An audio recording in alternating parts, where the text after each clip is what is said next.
আমার মামলাটা যাবে আমরা প্রত্যাহার পাই নাই। আমরা আজেরা দিতে আমার কোর্ট যাতে আমাদের অনেক কষ্ট হয়। জীবন আর কোনোদিন খারাপ যাব না। এখন বর্তমান আমি ওই সারেন্ডার করি আসার পর থেকে কিছু মানুষ থাকবে যারা শয়তানের ধোঁকায় পড়ে আবার হারামভাবে উপার্জন করতে যাবে। আমরা বিভিন্ন মানসি শত্রু হতে বা এলাকার বিভিন্ন শত্রু আছেন, বিভিন্ন মিথ্যা মামলা দিয়ে আমাদের জলদস্যু বানাইছে। আমরা জলদস্যু ছিলাম, জীবন তখন এক জীবন তো জীবন নয়, এটা তো জীবন তো অন্য জীবন। এখন এই জীবনের তো আমরা আলোর পথে ফিরে এসেছি। এখনও জীবন আমার খুব ভালো যাইতে আছে যে আমাদের বেসরকারি আমাদেরকে একটা পুনর্বাসন করবো, যে এটা পুনর্বাসন করে নাই। আমাদের টাকা দিব করছিল 1 লক্ষ টাকার ধরে, আমাদের টাকাওটা যে আমরা পাই নাই। তাই বিদায় আমরা এখন বর্তমানে সুখে আছি আল্লাহ রহমতে, কিন্তু আরও সুখে হব বা আমাদের মামলাটা যদি প্রত্যাহার পাই, আমাদের মামলাটা প্রত্যাহার করে দিব বলে সরকার বলছিল। আমার মামলাটা যাবে আমরা প্রত্যাহার পাই নাই। আমরা আজেরা দিতে আমার কোর্ট যাতে আমাদের অনেক কষ্ট হয়।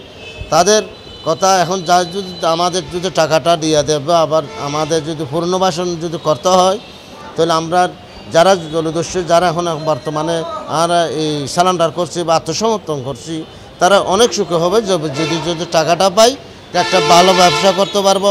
কোনো জায়গায় যাইয়ের একটা অটোরিক্সা যারা যে অটোরিক্সা চলাইয়ের জীবনযাপন করতে পারবো, তাহলে আমরা সুখী থাকবো। ডাকাতি মামলা হলো একটা, অস্ত্র মামলা একটা, তারপরে হলো একটা গুলি মারা, তারপরে হলো একটা র্যাব 7-এর 4টা মামলা নিয়ে আমার ক্রসফায়ার আসামি বানায়। তখন আমি যখন ক্রসফায়ার আসামি হয়েছি, আলুর পথ ফ্রি পাওয়ার জন্য আল্লাহর কাছে প্রতিজ্ঞা করছি, একটা যদি বাসায় স্যান্ডার দিলে স্যান্ডার করে আলুর পথে যাই, কোনো একটা বিদ্যা বা কর্ম নিয়ে বাঁচে থাকার জন্য যদি সুযোগ পাইলে জীবন আর কোনোদিন খারাপ যাব না। এখন বর্তমান আমি ওই স্যান্ডার করে আসার পর থেকে আমার জীবন, আমার পরিবার, আমার মা বাবা অনেক খুশি হয়েছে।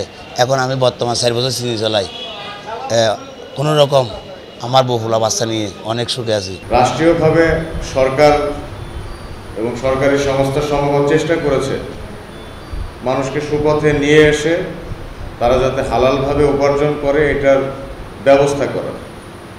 এরপরেও কিছু মানুষ থাকবে যারা শয়তানের ধোঁকায় পড়ে আবার হারামভাবে উপার্জন করতে যাবে। ওই কিছু মানুষ শয়তানের ধোঁকায় পড়ে চলে গিয়েছে, আমরা দোয়া করি তারা হালাল পথে ফিরে আসে। কেন একজন মানুষ ডাকাতি করে এটার আসলে কোনো ব্যাখ্যা নেই, কারণ সে খারাপ কাজ করতে চাচ্ছে, এই জন্য সে খারাপ কাজ করছে। যে করছে না সে তো ভালো আছে, খারাপ নেই, একটু আর্থিক কষ্টে আছে হয়তো, কিন্তু না খেয়ে তো নেই। রিজিকের দায়িত্ব সৃষ্টিকর্তা নিজে নিয়েছেন, এটা বিশ্বাস করে যদি কাজ করি তাহলে আমাদের অসৎভাবে উপার্জন করার মানসিকতা থেকে আমরা দূরে সরে আসতে পারবো। আর আরেকটা প্রশ্ন বিষয় এসেছে যে যারা আসেনি তাদের জন্য বিষয়টা একই। তো আমরা দোয়া করি যে তারা সৎ পথে চলে আসুক এবং আমাদের আইন শৃঙ্খলা বাহিনী, সরকার এবং অন্যান্য সংস্থার পক্ষ থেকে তাদের জন্য দরজা সবসময় খোলা আছে। যে কোনো অপরাধী আপনি আত্মসমর্পণ করে সৎ পথে চলে আসতে চাইলে অবশ্যই আপনাকে স্বাগতম জানানো হচ্ছে, এবং আপনারা যারা আছেন আপনারা বাকিদেরকে এই বিষয়টাতে উদ্বুদ্ধ করবেন যাতে তারা বিপদ থেকে সুপথে চলে আসে। একটি দেশের আইন শৃঙ্খলা রক্ষা করতে হলে আইন শৃঙ্খলা রক্ষাকারী বাহিনীকে অ্যাক্টিভ থাকতে হয়।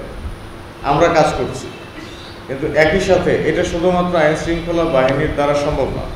আমরা কয়জন মানুষ আছি, মানুষকে সৎ পথে থাকতে হবে তাদের সামাজিক ভয়ভীতির কারণে বা সামাজিক চক্ষু লজ্জার কারণে। তো সমাজকে ভালো হতে হবে। আপনি সামাজিকভাবে চেষ্টা করুন আপনার আশেপাশের মানুষকে সৎ পথে রাখতে, তাহলে মানুষ সৎ পথে থাকবে এবং সামাজিক যে ক্রাইমগুলো আছে এই অপরাধগুলো কমে আসবে। এখন বর্তমানে আমাদের দেশে অনেক ধরনের অপরাধ হচ্ছে, এটা এমন নতুন কোনো কিছু না, এই অপরাধগুলো সবসময়ই হয়ে আসতো।